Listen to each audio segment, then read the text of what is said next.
आप देख रहे हैं आइपा और मैं हूं आपके साथ अमृता चौहान। आइपा एक खास मकसद से आप सबके बीच आया है।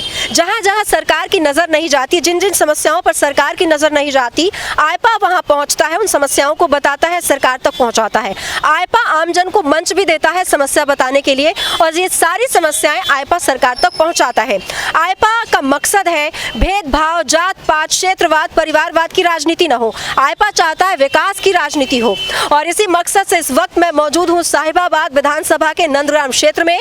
ये परशुराम चौक इलाका है।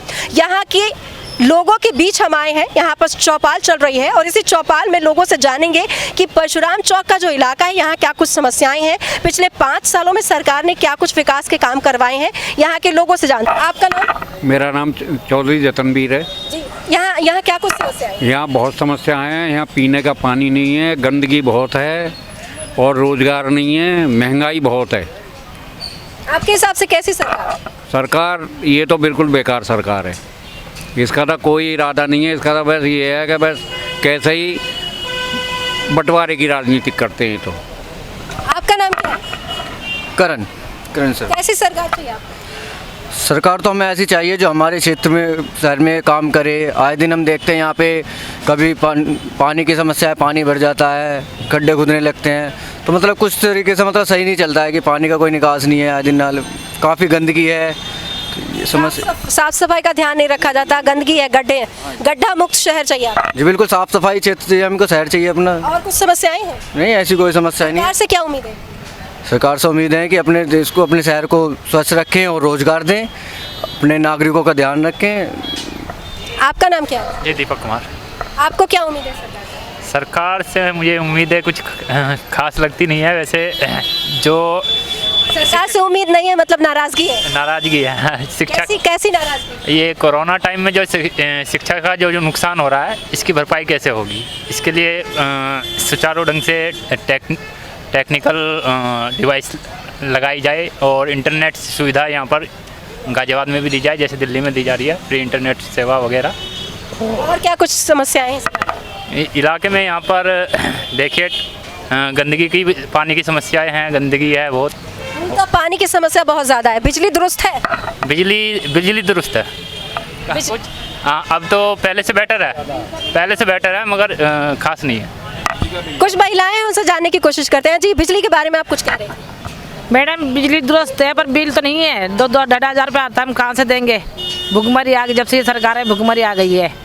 बिजली बिल बहुत ज़्यादा है? बहुत ज़्यादा। बिजली बिल कम होना चाहिए। कहाँ से देंगे? रोजगार है नहीं, कुछ नहीं है। सब्जी देखो कितनी महंगी है। अगर किचन का बजट हिल गया है, आप ये कह रहे हैं? सारे हिल गए हम लोग तो। और दूसरी बात ये है कि अगर ये सरकार आती है तो भीख का कटोरा भी नहीं मिलने का, भीख मांगने लगा मैं। हम तो हमारे पास शर्मा जी आप तो बहुत नाराज हैं। हाँ, नाराज क्यों? सख्त नाराज हैं। वो तो हमारी माया बहन जी हैं जो हमें सपोर्ट करती हैं, उनसे बहुत सारा मिलता हम लोगों को। इन्हीं कारण हमारे घर मकान बने हैं। माया बहन जी की पार्षद हमारी यहाँ की है। अच्छा, अगर ये न होता हम इन्हें पकड़ के ले आए हैं। नहीं पकड़ के, हम इनका तो एहसान उतार भी नहीं सकते हम लोग, क्योंकि इन्होंने हमारे मकान बनवाए हैं। हम इस चौपाल में ले आए इन्हें, ये बताएं कि क्या समस्या है और कैसे काम कर। हाँ, सही बात है। बहुत अच्छा, बेस्ट काम किया। हमारे घर में कमर कमर पानी भर जाता था। यहाँ के इलाके में क्या कुछ समस्याएं हैं? पिछले 5 साल में कुछ विकास हुआ? मैडम, यहाँ पे समस्याओं के अलावा कुछ भी नहीं है। यहाँ पे वर्तमान में जो विधायक है बीजेपी से हैं और मेयर जो है वो भी बीजेपी से हैं, लेकिन यहाँ पे समस्याओं का अंबार है। इन लोगों ने पूरे अपने 5 साल के कार्य में विकास के नाम पे जीरो हैं ये लोग। इन्होंने कुछ नहीं करा। इन्होंने नंदग्राम गारत में कर दिया, बिल्कुल गड्ढे में कर दिया। अब नंदग्राम की जो सड़कें हैं पूरे 5 साल में, आप मेरठ रोड से घुसेंगे और आश्रम रोड तक कोई भी सड़क इन्होंने नहीं बनाई। जो सड़क थी वो खोद के फेंक दी। आप थोड़ी सी भी बारिश हो जाती है तो नाले बिल्कुल लबालब भर जाते हैं। ना पानी निकलने की व्यवस्था, ना पीने के पानी की व्यवस्था है। यहाँ पर किसी भी प्रकार की कोई व्यवस्था इन लोगों ने सही नहीं करी, बल्कि ख़राब कर दी है ना जी। नगर निगम इनके पास है, फिर भी ये लोग नगर निगम को दुरुस्त नहीं कर पा रहे। जगह जगह कूड़े का जो है ढेर लगा हुआ है। आप कहीं भी देखेंगे स्वच्छ, ये कह रहे हैं स्वच्छ भारत हमने बनाया। खुले में लोग, अब भी नंदग्राम में लोग खुले में शौच कर रहे हैं। ये स्थिति नंदग्राम की इन लोगों ने ला करके खड़ी कर दी है। इन्होंने विकास के नाम पर पब्लिक को सिर्फ बेवकूफ़ बनाया। अब ये राजनीति कर रहे हैं जो है हिंदू मुस्लिम की आपस में लड़वाने की। अब भी इनकी साजिश ये है कि लोगों को। आपके हिसाब से कैसी हो राजनीति? राजनीति स्वच्छ होनी चाहिए, सबका साथ होना चाहिए, विकास की राजनीति होनी चाहिए, हिंदू मुस्लिम की राजनीति नहीं चाहिए ना। राजनीति चाहिए विकास की राजनीति चाहिए, शिक्षा की राजनीति चाहिए, चिकित्सा की राजनीति। जो हमारे गरीब तबके का लोग है, मजदूर है, दलित है, पिछड़ा है, उनकी राजनीति होनी चाहिए। राजनीति मंदिर मस्जिद की नहीं होनी चाहिए, हिंदू मुस्लिम की नहीं होनी चाहिए, आपस में बंटवारा नहीं होना चाहिए। ये भारत देश में सब एक हैं, सब बराबर हैं, ये सबके लिए है। गैर, आपका ये कहना है गैर जरूरी मुद्दे राजनीति में आने ही नहीं चाहिए। कुछ और लोग हमसे जानेंगे उन यहाँ इलाके में क्या कुछ समस्या है और किस तरह से काम हुआ है, काम हुआ भी है कि नहीं हुआ है। आपका नाम? मनोज चौधरी। इस इलाके की समस्याएं और सरकार से क्या उम्मीद है? सरकार से पहले तो ये सरकार बदलने की उम्मीद है हमें तो सरकार जो है दूसरी चाहिए, ये सरकार नहीं चाहिए वर्तमान में चल रही है ना। वजह ये ख्वाब इन्होंने जनता को दिखाए थे, 15-15 लाख रुपए के भी इन्होंने ख्वाब दिखाए थे, गरीबों के खाते भी इन्होंने खिलवाए थे। इन्होंने जो है गैस सिलेंडर उज्ज्वला योजना चलाई थी, आज सिलेंडर का क्या रेट कर दिया। विद्युत के नाम पे देखोगे तो हिंदुस्तान में सबसे महंगी उत्तर प्रदेश में विद्युत है। शिक्षा के नाम पे देखो तो इन्होंने कोई शिक्षा के लिए कोई बहुत बड़ा तंत्र हमारे लिए खड़ा नहीं किया। जो इनसे उम्मीद थी कितने कितने एम्स बनाएंगे, उसका नहीं किया।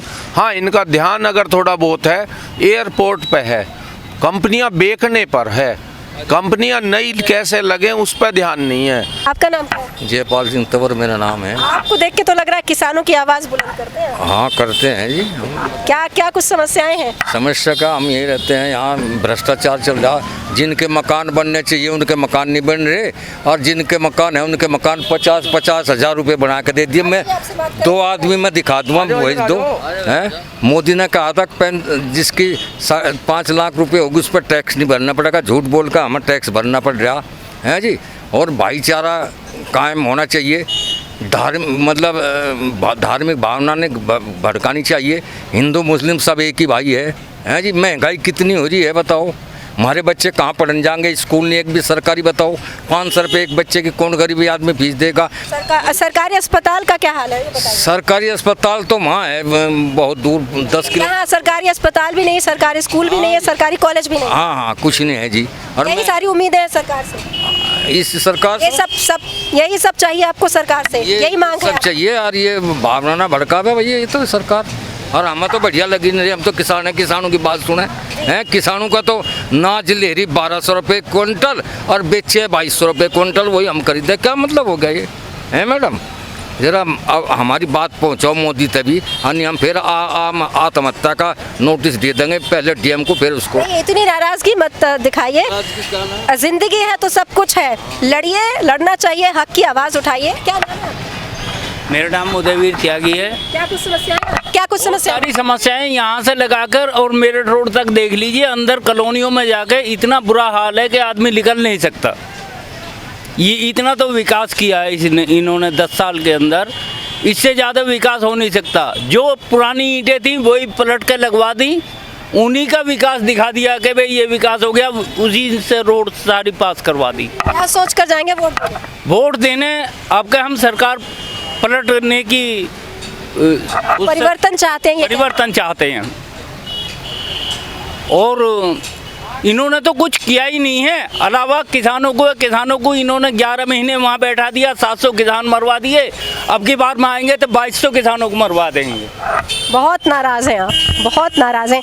तो यहाँ के लोगों की समस्याएं बताई लोगों ने कि गंदगी का आलम है, सड़कें खुदी हुई हैं, सड़कें सही नहीं हैं, और ख़ास बात यह है कि ना सरकारी स्कूल है, ना सरकारी कॉलेज है, और ना ही सरकारी अस्पताल है। लोगों का कहना है कि इलाज के लिए भी बहुत दूर जाना पड़ता है, पढ़ाई के लिए भी बहुत दूर जाना पड़ता है। जो गरीब हैं बेहाल हो रहे हैं, महंगाई बहुत ज़्यादा है, और लोगों का कहना है कि ये सारी उनकी उम्मीदें हैं, जो इसी उम्मीद के नाम पर वो वोट करेंगे। और कुछ लोगों ने कहा कि वो परिवर्तन चाहते हैं।